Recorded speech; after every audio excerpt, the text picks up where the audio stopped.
حسبي ربي جل الله ما في قلبي غير الله. اور صحابہ کتنا میرے نبی کی اتباع کرتے تھے. امیر المومنین سیدنا عمر کتنے جلالی شخص ہیں، کتنے بڑے بادشاہ ہیں، کتنے بڑے خلیفہ ہیں، دنیا کی سپر پاور کا بادشاہ ان کے نام سے کامتا ہے. ان کی فوجوں نے یلغار کر دی ہے اور ملکوں کے ملک فتح کر لیے ہیں. 22 لاکھ مربع میل کے حاکم. ابھی میرے پیغمبر کے نواسے حسن و حسین چھوٹے ہیں جب میرے نبی کا جنازہ اٹھا. یہ دونوں بھائی 6 اور 7 سال کی عمر کے ہیں. اس کے بعد 2 سال خلیفۃ الرسول صدیق اکبر تخت خلافت پہ رہے تو اس وقت حسن و حسین کی عمر 8 اور 9 سال میں چلی گئی. یعنی میرے نبی کی وفات ہو گئی اور صدیق اکبر کا جنازہ اٹھا تو ان کی عمر 10 سال سے زیادہ نہیں. اب 10 سال کی عمر کا تو بچہ ہوتا ہے. توجہ رکھیے گا.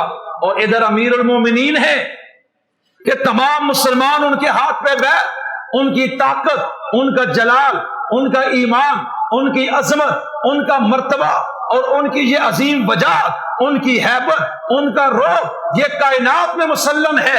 اور تمام صحابہ کرام نے حضرت عمر کو اپنا امیر مانا ہے. ابھی حضرت عمر ایک دن انہی ابتدائی دنوں میں جب امیر المومنین بنے میرے نبی کے منبر پہ کھڑا ہو کے خطبہ دینے لگے. اچانک یہ دونوں بچے اپنے گھر سے نکلے. حسن و حسین انہوں نے دیکھا ہمارے نانے کے منبر پہ ایک اور شخص کھڑا ہے جناب عمر بن خطاب. بچے تھے، یہ سمجھتے تھے کہ نبی کے مقام اور مرتبے پہ آئی کوئی نہیں سکتا ہے. اس قدر ان کو یہ چیزیں ماؤں نے سکھائی ہیں اور ماحول نے بتائی ہیں. اب وہ بچے جو ہی نکلے انہوں نے ہمیشہ دیکھا ہے کہ ہمارے نانا اس منبر پہ کھڑے ہوتے تھے اور آج تو عمر کھڑے ہیں. بچے یوں ہی آئے، مسجد بھری ہوئی ہے، یکدم کہنے لگے یہ ہمارے نانا کا منبر ہے، آپ اپنے نانا کے منبر پہ کھڑے ہو، ہمارے نانا کے منبر سے اتر جائیں. جناب عمر نے جب یہ جملہ سنا حضرت عمر نے دوسری بات نہیں کی، یکدم منبر سے نیچے اتر گئے اور سیدھا ان بچوں کے پاس چلے گئے. ان سے پیار کیا، کہا کہ آپ ہی کے نانا کا منبر ہے، میرے نانا کو تو منبر ہی کوئی نہیں ہے، یہ تو انہی کی وجہ سے ہے، سارا مرتبہ تو آپ کا ہے، یہ اس گھرانے کا فیض ہے، عمر کی تو کوئی حیثیت نہیں ہے. اب وہ کہنے لگے اچھا آپ کے نانے کا منبر نہیں، چلے ہمارے نانا کے منبر پہ کھڑے ہو جائیں. اب حضرت عمر دوبارہ آئے اور اسی منبر پہ پھر کھڑے ہو گئے.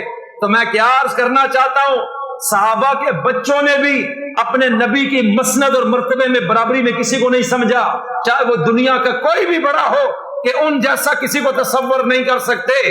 آج ہم مغرب کا نقشہ اتارتے ہیں، غمی میں، شادی میں، چہرے میں، لباس میں، خلوت میں، جلوت میں، معاشرت میں، گھر میں، اخلاق میں، ایک ایک ادا میں بال ان کی طرح کٹواتے ہیں. تعلیم، کلچر، معاشرت، کیونکہ کلمہ تو نبی کا پڑا ہے. لیکن آج ہم نبی کی برابری میں کچھ اور لوگ بھی سمجھتے ہیں کہ عزت اس میں ہے، حسن اس میں ہے. تو یہ منافقت نہیں تو اور کیا ہے. اس لیے ہمیں ذرا غور کرنا چاہیے ان چیزوں پر کہ آج ہم کہاں کھڑے ہیں. کیا ہم عاشق رسول کہلا سکتے ہیں؟ کیا ہم نبی سے محبت کرنے ہونے کا دعویٰ کر سکتے ہیں؟ اس میں اور اس عشق میں کتنا فرق ہے.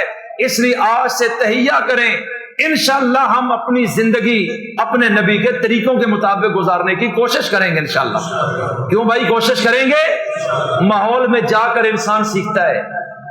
اب اور ماحول تو نہیں، تبلیغی جماعت کے ساتھ سروزہ لگاؤ، انشاءاللہ بڑا فائدہ ہوگا.